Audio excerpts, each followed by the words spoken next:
Hey you guys, it's Annie with Southtown Realty. It is the third Thursday of the month, which means I interview somebody related to home buying, selling, or occupying.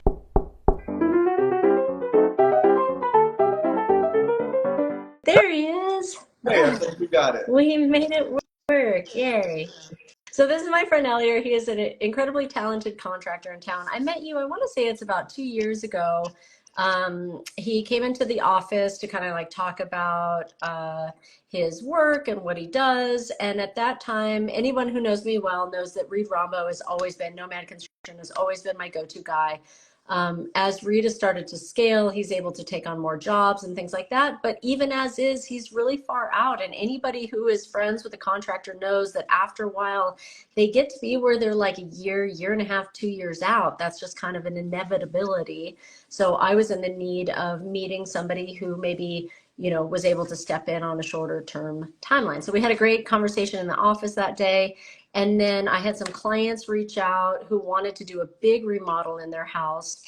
And I said, hey, I just met this guy. I can't really vouch for him, but give him a call. Let me know what you think. They ended up using you and they were over the moon about their experience. And so that really solidified it for me. They took a chance on you. I took a chance on you by sending you their contact, and they were so happy. So that's kind of the origin story. So Elier, why don't you tell us about your background? Like where did you grow up in Utah? Where did you grow up? What is your story? How did you get into construction? Give us a little bit of background. So.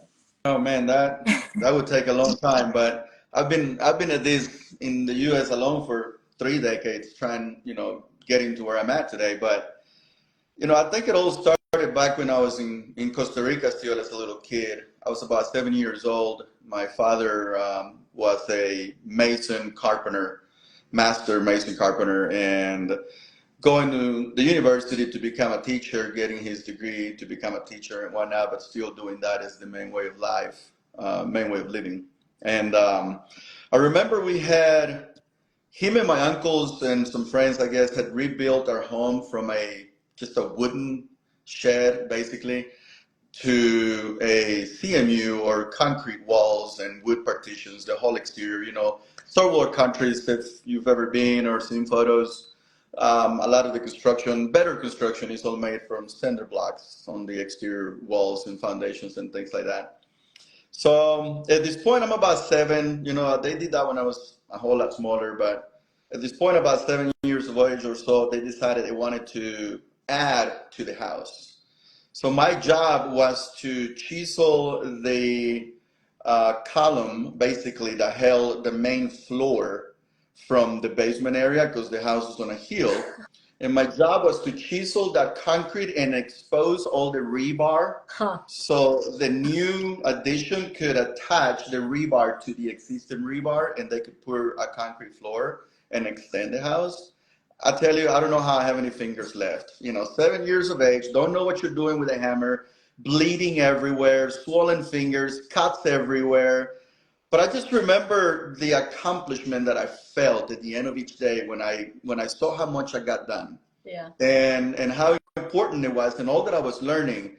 I had to put together the columns myself, rebar, 4 columns, 4 lines of rebar with the rings around, and then you have to tie them with the little metal wire, so it stays together so you can make a column, and then you can put concrete. I learned to do all that. I learned to mix the concrete and everything like that by hand. I had to do it all by hand with a shovel, water, just a wheelbarrow. Yeah. And I just remember how much I enjoyed building. I'm like, this is fun. I can take a hole in the dirt and turn it into something nice. I think this is something I can do. Fast forward, I'm still a kid, go to school, go to college, all that kind of stuff. That always kind of stayed with me. I always just kind of had a knack for just liking building, but it wasn't what I wanted to do necessarily. I got into the restaurant industry here in the early 90s when I first moved to the US, and that was easy. That was clean work. Not working in the heat, not working in the cold, always nicely dressed, my hair always well, done up and whatever. So I'm like, I like this idea here, I want people to come to my front door and, knock on my door to get in and spend their money. I don't want to have to go knock on theirs. But along the way, I always kind of stayed connected with it. Helping people do things on the side and things like that. Mid 90s or so, I became more of a painter. I started, the restaurant industry takes a lot of your time, Yeah. and I needed more time to do more things. So I started to move into the construction side of things, started with painting on the side, doing some part-time jobs here and there. Saw a great possibility to do something great with that, and I just left the restaurants and went full-time into the construction business and stayed with the restaurants part-time. Did you own the restaurants, or were you a I was server? What was your role in working. them? I started as a busboy, moved up to server, runner, then server, and then manager. Okay. But at this point, as a manager, I'm still seeing that the money isn't all that great, and my time is very limited.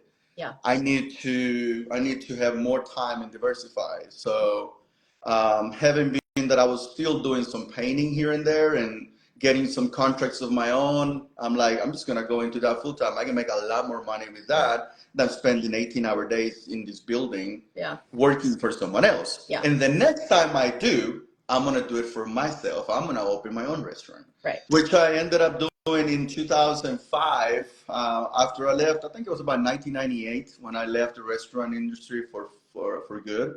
I went back in 2005, now having made enough money to open my own, and bought like a partnership into a restaurant with someone that I knew there, and started growing from there. Still had construction going. Now at this point, I have also a metal framing, a drywall installation, insulation installation, and a painting business. Oh, wow. And just moving on from there, and I just always liked the construction, but I just wanted to diversify. Restaurants was easy. It came easy to me. I love cooking. I love good food. I love everything that it brings, other than the time. It leaves you no time, you know. Yeah. But construction has always been the thing that I can do, that I can rely, that I can fall back on to, to diversify and grow. Yeah. Fast forward a few more years, 2008 comes around. I had another restaurant. At this point, I have two. Everybody knows what happened in 2008 with the markets and all of that. So construction wasn't working all that well. Had to close the second restaurant. Lost a lot of money with that. So at that point, I went back into, anything that I could do, which I started doing some maintenance for a property management company. People still had a place to live. They still needed to be able to fix things that were wrong or whatnot. Yeah. So I did that for a couple of years, and then after that, took over the estimating department for a brother-in-law of mine. Learned how to use the computer software. I was already an estimator for a major painting company. I think I ran about 120 people on the daily basis between Florida, Georgia, South Carolina, North Carolina, Virginia. I was the general manager for that company at one point before I bought that restaurant that I ended up closing in 2008. So I had the estimating abilities as far as taking a big old map and just doing my little old takeoff with a ruler and all that. But now things are evolving. It's time to get the computer knowledge and learn a software. Yeah. So I took the classes, I got educated on the software, learned how to use it, and now for the next decade, I worked doing estimating. So I would estimate everything that goes into a building top to bottom. From it could be a 100-floor story building or anything like that, or just a small house. Yeah. I could estimate the flooring, the concrete, the piping, the painting, the drywall, the insulation, the roofing, the stone veneer that goes on the outside, all with a simple click of a mouse. Yeah. And that made it real easy for me to make a living while supporting my wife while she was going to med school and becoming the professional that she is today, because I was able to do it mobile. All I needed was internet. I didn't have to show up to an office or anything like that. I was able to, as long as I have internet, I can work from anywhere. And that's why you're the machine that you are today.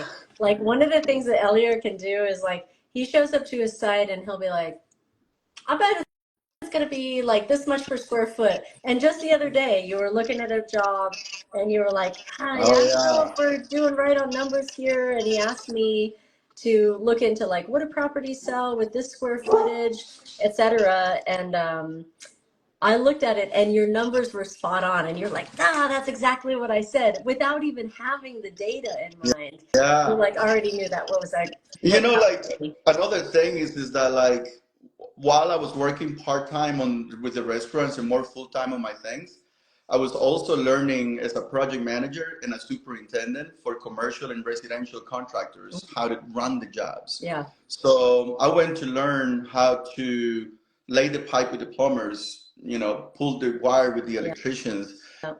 What size breakers do you use for what? You know, why do you put a P trap here? These kinds of Yeah. things, framing, you Yeah. know, learn to frame, learn to roof.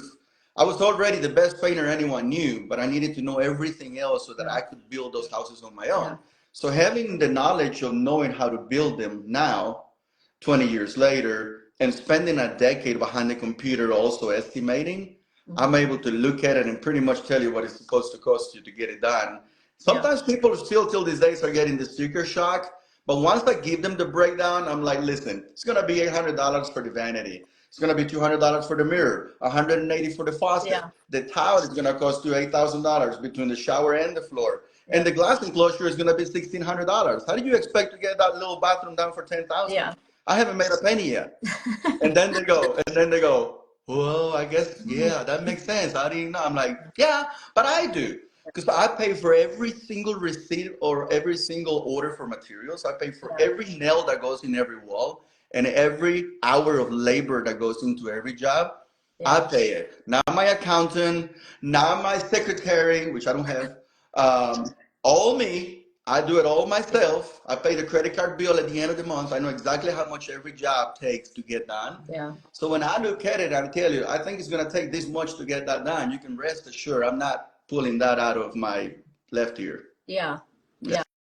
No, and it sounds like your experience is out. One thing that people, I like to pretend like I have people that watch all of my interviews with all the people because I find everybody who I interview really interesting. That's why I choose them.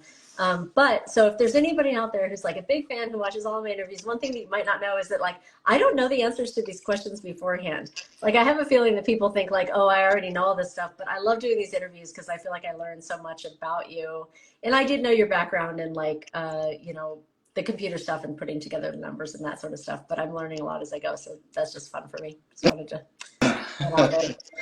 But, I like so watching your interviews. I actually, one day I was scrolling through and I saw one that popped up and I was like, I was hooked instantly. I think they're fun. yeah, no, I love doing them. I just like learning more about the people that I work with. So, okay. So like, what is it? So what would you say that you do now? Like, what are the things that you work on most frequently? What are your specialties? And then most importantly, what are your favorite things to work on? So Don't say everything. my journey to get where I'm at today, you know, and I told you the story about the whole how I never really wanted to be in construction all that much. I just wanted to be clean all day and let the people come knock on my door. Uh-huh. I learned after two restaurants and hundreds of thousands of dollars gone that that I needed to just stick to what I was really, really good at, and it was always good to me. I'm really good with the restaurants too. I can cook a mean meal, but that wasn't really giving me the results I needed. And then something just awoke in me about the passion for building. And throughout the 3 decades that I have been doing this after 2008, I realized that like, hey, I have more fun than this that I actually even thought I did. I think I'm just gonna go ahead and pursue this further and get to where I wanted to be. All the times I was on the backhoe, all the time I was on digging the footings and putting roofs at 100 degrees weather in North Carolina on a house, and you know, sanding drywall, which I absolutely do not like to do. Drywall is the worst. Oh my God, No, I hate it. But I can do it like the best anyway. Everybody's got something they don't like doing, right? sure. Every time I was all muddy and up to my knees in mud, digging footings and pouring concrete and all that, every time I was doing that, I was working towards something. No. I wanted to build. I didn't want to be the best painter or the best plumber or the best roofer. I didn't want any, I wanted to Yeah. build. And so I finally got to the point where I was able to sit for my general contractor's license, and with the knowledge I have, I was able to pass my exam on the first attempt and the whole thing. And now I got to the point where it's like, oh, it's time to really get to what I know how to do and do it well and enjoy doing it. And I have had just the best time just rediscovering that side of me and getting to help people. Nowadays, our focus is mostly on renovations, additions, and things like that. Mm-hmm. But new construction are starting to come our way as well. Now that people are getting to know our company is so new, people don't know that I have 30 years of experience when they look at my company and they're like, but you've only been here for 2 years. Yeah. Where did you do any of this work? Oh, I was in North Carolina. Well, that could look like a lie to anyone. I'm like, okay.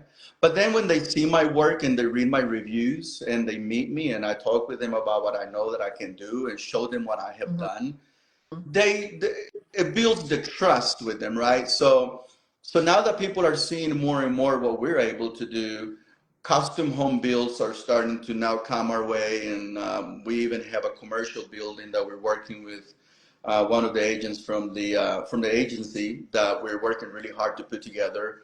6-story building, you know, Oh, wow. 60,000 square feet, 40 apartments. I have built hospitals, I have built hotels, I have built Wow. nursing homes. I've built so many of multi-million dollar homes projects for someone else. As a project manager, superintendent, and whatnot. I've painted them with my own business for someone Yeah. else. Da da da da da. Nowadays, I am finally where I have been trying to be for 30 years, which is I wanted to be a Yeah. builder.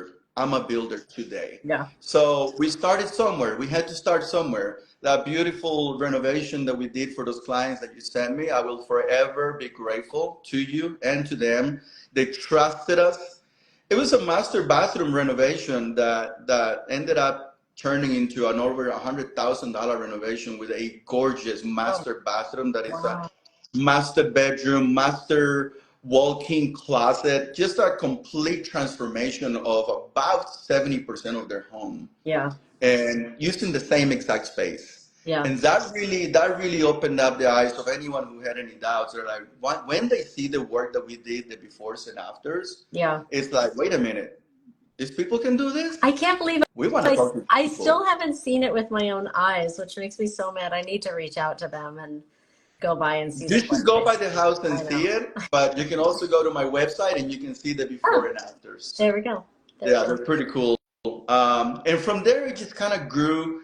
It was like a tiny little snowflake that you and them and a couple other people threw down a mountain, and it just grew and it just took us by storm. I know. I'm I had scared no of idea how it was gonna go.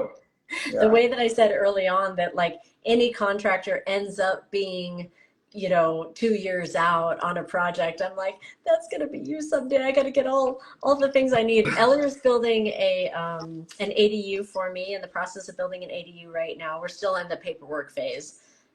So that's a ground up project, like absolutely nothing there. He's gonna have to tear down this whole carport and build that up. So I'm glad that I have you on my calendar before you get to be one of those guys. We actually do have a question in the audience. If you want to take a pause for that. Why do I need to use a contractor versus doing it on my own? So I think that's a good question because a lot of people like to DIY stuff. So what is the line of demarcation between DIY and contractor in your world? Well, If there in is my one. experience, having been both, having been a homeowner and even a renter or um, just a customer for someone else, and now as a contractor, there are a lot of things that we are required to know about building code and different things like that that is important to have. Um, a lot of times an owner can do additions of their own and things like that, but they're going to go through a lot of hurdles with the city if they don't know the limitations and the building codes and the different things that are required to add a garage or to turn a garage into an ADU or different things like that. Also, you might call your own electricians, and I love this one actually, because people are like, well, why would I use you? I have my own electricians. I have my own plumbers. I have my own roofers. I have my own everything, right? And Right. I'm like, but when those people don't do things right for you and you end up in a battle with them and now you don't want to work with them ever again, Mm-hmm. when you have someone like myself that is the person in charge of making sure those people do everything right, then it never gets to those levels because I make sure that those electricians and plumbers and roofers and framers and concrete people are all doing things by code, by building code, and are doing it right, and are doing it for the price they told me they could do it for. So you never have to have the headaches of dealing with that sort of thing, or having the headache of having to tear it down because it wasn't built properly because somebody didn't know what they were doing. And you're not a contractor, you're just an owner, a homeowner, you know. So I think that's the benefit of having someone who knows what they're doing. I definitely put myself in that department. And also just simplifies the process for you as the client. Okay. Do you have any other suggestions for folks that are thinking about doing a big project? You know, like, should people start with a contractor? Should they start with Pinterest? Should they start by going to Floor and Decor? Like, if somebody is like, you know, a lot of my clients, they buy a house and it's not their dream house. It's very rarely, homes are very rarely people's dream houses. But they can see a version of the house that might work for them for some time. So they move into a house, they've been there for 6 months, they've got some ideas about a kitchen or a bathroom. Where's the best place to start with that? You know, I have a great deal of fun with that part of it. I love the two most favorite phases of every build for me are when I first meet a client from scratch and it's like, this is kind of like my idea. This is kind of like my dream. This is what I'm thinking. And then I have to go to work with my knowledge and ingenuity and creativity to try to make that happen for them, you know. I always recommend, for sure, bring me all your ideas. If you see something on Pinterest, if you see something on House or anywhere, on TV, take a picture of it, take a screenshot of it. I want to see what you like. I need to understand what you like. Like when I bring my interior designers, she has like this way of approaching where she meets one of my clients. She wants to know what color do they love, what color do they hate. You know, do they like squares or circles? Do they like new or old? That kind of thing. Oh, I love that. You know, so yeah, it's super cool because that helps them put together things a little better. And that when a customer doesn't necessarily have the budget to pay for interior design team, that helps me a great deal because I have been working with them for so long, not just my team now, but other engineers and architects and interior designers throughout my career getting here for major contractors that I have gotten quite a bit of knowledge from them. I can see and have a little bit of a vision for design and taste and whatever. So I'm able to help them, but I need guidance. I need to know what they like. I need to know what they're dreaming of. Is it even possible? Definitely look for materials. Absolutely. Go to Floor and Decor. Look and see what you like out there. And even bring some samples with you if you like. See what they look like in your home. We'll talk about prices and we'll talk about what you can afford for what you're going to do. Can you afford $27 a square foot for your walls? Probably not. But let's look into the $350. Maybe that'll help. And it's still quality stuff. It doesn't mean that you can't get it done. You can still get it done. We'll help you get it done. But what you saw that mesmerized you, that is your dream at 27, if you got the money, great. If you don't, then we need to diversify. We need to adjust. Well, and as a woman who has been through, let me see, 3 big bathroom remodels, including adding bathrooms, 2 big kitchen remodels, an entire house remodel, and now a very good friend of mine is doing a big addition on her house that when it started, I want to say it was like a $250,000 addition, and I think she's up to $450 now. Is it wow. The biggest thing that can kibosh your project is you and your own preferences for things. Because like, so for instance, on our ADU, you know, we said, okay, Elier came to me and said, I think this is about what it's going to cost. And I was like, okay, that sounds great. I love that. And you kind of did a thing like, unless you screw it up, which is true, because then I go in and I fall in love with this custom tile from Italy. And then, I'd like to have 2 shower heads instead of 1 shower head. And actually, can we have a glass front door instead of that shitty aluminum one that we had looked at? And actually, you know, it'd be nice is transom windows. You know, so I think that one of the things that I know that Elier said that he does offer is sort of like a budget mindset in terms of renovations. You know, like if you go in and you're like, I'm doing this bathroom, I don't really care. Let him take the lead. I mean, look at this guy. Look at his glasses, his haircut. Like he's got some style. He's seeing some stuff. You know, send him a little vision board and then let him do it, because for all you know, he might have a half a truckload of tile that's left over from some rich guy in Park City that he can throw into your half bath that he's adding to your closet. You know what I mean? Like, so I think that if you find a contractor that you really trust, you can also trust them to help you keep that budget in line. Because I mean, you know as well as I do that, I think that's the thing that makes projects get out of control, is Budget, your own choices. budget is probably the most important thing that either helps a client make their project or not. Yeah. Because like I had a client the other day. He called me from a recommendation. He lives in California and he owns a condo downtown where his son, who now goes to the U, lives. He wants to remodel the bathroom. He wants new flooring. He wants to remove the tub. He wants new walls, glass enclosure, change the vanity, change the countertop, change the mirror, change the lights. I'm like, okay. And what I tell everybody, and I don't even need to, I'll tell you publicly right now. Anytime you think about doing a bathroom like that, just go ahead and have $20,000 ready. Yeah. Bottom line is what it's going to take between the tear out and the rebuild.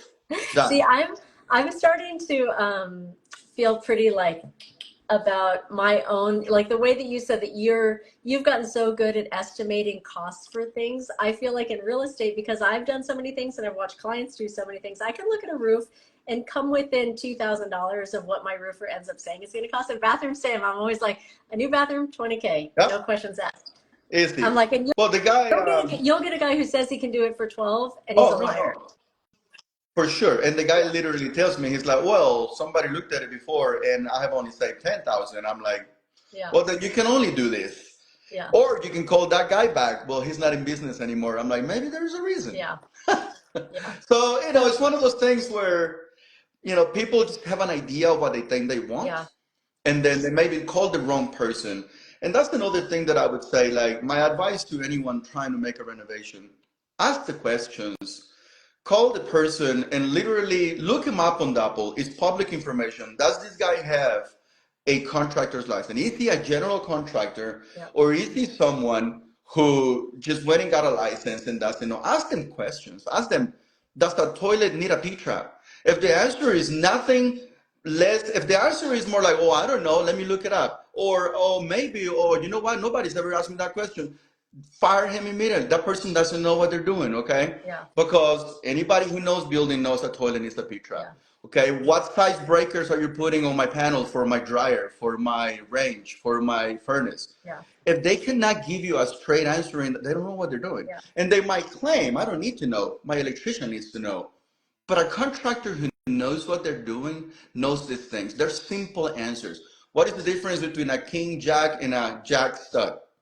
Why do you put one in a doorway or a window? If they can't give you an answer to those questions, they don't know what they're doing. There is someone who woke up one day and said, it is so easy in Utah to go get a license that I'm going to do that. And I'm just going to hire a bunch of subs who maybe know what they're doing and see what happens. Yeah. Not a good one to have. I love that you just said that, because somebody just a couple of minutes ago asked, if you were to hire a contractor, what's the most important question to ask? And so you're already asking those questions. And that's what I love. So basically I have, and you know this, I have 3 contractors that I love to pieces. Reed Rombo is my OG. That's Nomad Construction. And then Dalton Condit.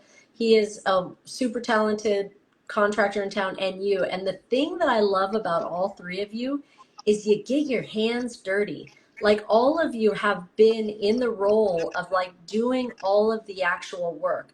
There's a lot of contractors in town, and like it happens a lot in roofing and other things where I call them like white collar contractors, where they have enough money to start the business. I shouldn't probably be talking down on those guys, but for me personally, I want a guy just like you're saying who already has the answers so that he can check on his subs. Like it's like, yeah, you're hiring the plumber, you're hiring the electrician, but you gotta know what questions to ask that guy. You know, you got to be able to recognize, like, did he put, you know, a fire layer in your roof or didn't he? You know, like you got to know what to look for because the city's certainly going to know what to look for. And if And you're and not, and as a general contractor, you have to know these things because when your subs don't know it and they don't do it right, you need to be able to correct it before it gets to be a yeah, problem, right? And no, we're not talking down about anyone. Electricians do it all the time. Framers do it all the time. Plumbers do it all the time. yeah, They go and get their general contractors licenses. But here's the other thing that they run into a lot of times when they don't have the kind of experience like someone. I can only speak for myself.